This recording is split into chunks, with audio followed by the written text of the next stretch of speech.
எமது தலைமைச் செய்தியாளர் ராஜா அவர்கள் இணைப்பில் இணைகிறார். ராஜா வணக்கம். இப்போ மாயாவதி அவர்கள் அஞ்சலி செலுத்திவிட்டு சென்ற காட்சிகள் நம்ம பார்த்தோம்.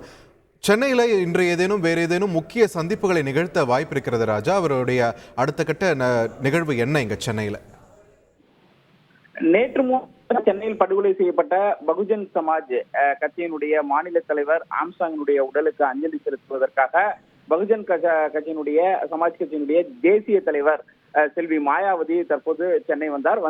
அவருடைய உடல் வைக்கப்பட்டுள்ள இடத்திற்கு பெரம்பூரில் அஞ்சலி செலுத்திவிட்டு அவர் குடும்பத்தினருக்கு ஆறுதல் தெரிவித்தார். அதே போல் அந்த அஞ்சலி உரையையும் அவர் நிகழ்த்தினார். அதில் தமிழகத்தில் சட்டம் ஒழுங்கு பாதிக்கப்பட்டுள்ளது.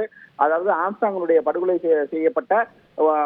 செய்த குற்றவாளிகள், உண்மையான குற்றவாளிகள் கைது செய்யப்பட வேண்டும் என வலியுறுத்தினார். மேலும் சிபிஐ விசாரணை ஒன்றுதான் இதற்கு சரியான தீர்வா இருக்க முடியும். ஆகையால் சிபிஐ விசாரணை வேண்டும் என்று கேட்டுக்கொண்டதோடு கட்சி தொண்டர்கள் எந்தவித சட்டம் ஒழுங்கு பிரச்சனையில் தமிழகத்தில் ஈடுபடக்கூடாது என்ற ஒரு கோரிக்கையும் தொண்டர்களுக்கு வைத்தார். கிட்டத்தட்ட 10 நிமிடங்கள் அவர் தொண்டர்களிடையே அந்த உரையாற்றினார். அதாவது ஆம்ஸ்ட்ராங் மறைவுக்கு அஞ்சலி செலுத்திவிட்டு அவருடைய அஞ்சலி உரையும் நிகழ்த்திவிட்டு தற்பொழுது அவர் சென்னையில் உள்ள சென்னை நுங்கம்பாக்கத்தில் உள்ள தாஜ்கோரமண்டல் ஹோட்டலுக்கு தற்பொழுது சென்றுள்ளார். அங்கு 1 மணி நேரம் அவர் ஓய்வெடுக்கிறார். அதாவது அவர் 12:30 மணிக்கு இங்கிருந்து சென்னையிலிருந்து மீண்டும் புறப்பட்டு சென்னை விமான நிலையத்தை 1:10 மணி அளவில் 1 மணி 10 நிமிடத்திற்கு அடைகிறார்.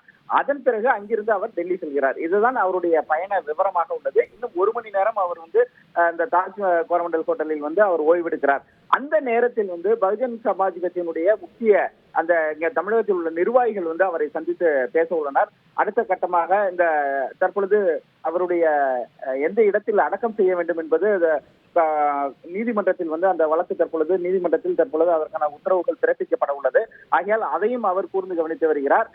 அதே போல் முக்கியமான அக்கட்சியினுடைய பகுஜன் சமாஜ் கட்சியினுடைய இந்த தமிழக நிர்வாகிகளை அவர் தற்சமயம் தாஜ்கோரமண்டல் அந்த ஹோட்டலில் தங்கியிருக்கக்கூடிய விடுதியில் அவர் சந்தித்து பேச இருக்கிறார்.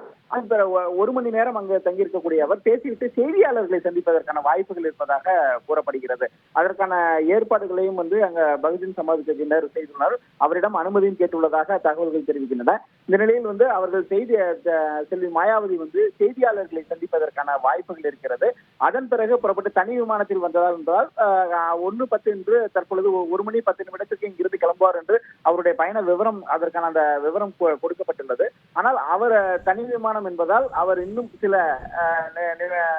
மணி நேரங்கள் கூட இருப்பதற்கான வாய்ப்புகள் இருக்கிறது.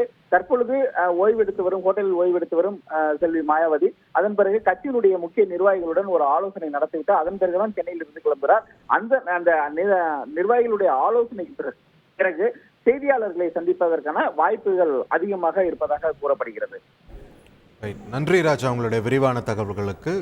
பகுஜன் சமாஜ் கட்சி தலைவர் மாயாவதி ஆம்ஸ்ட்ராங்கின் உடலுக்கு அஞ்சலி செலுத்திவிட்டு தற்பொழுது நுங்கம்பாக்கத்தில் உள்ள ஒரு தனியார் விடுதியில் தங்க இருக்கிறார். அங்கு தொடர்ந்து அவரது கட்சி நிர்வாகிகளை சந்தித்து ஆலோசனையிலும் ஈடுபட இருப்பதாக தகவல் வெளியாக இருக்கிறது. இந்நிலையில் விடுதலை சிறுத்தைகள் கட்சித் தலைவர் தொல் திருமாவளவனும் ஆம்ஸ்ட்ராங்கின் உடலுக்கு அஞ்சலி செலுத்திவிட்டு அங்கிருந்து புறப்பட்டு சென்ற காட்சிகளையும் நாம் திரையில் பார்த்து வருகிறோம். செய்திகளை உடனுக்குடன் தெரிந்து கொள்ள உடனே சப்ஸ்கிரைப் பண்ணுங்க.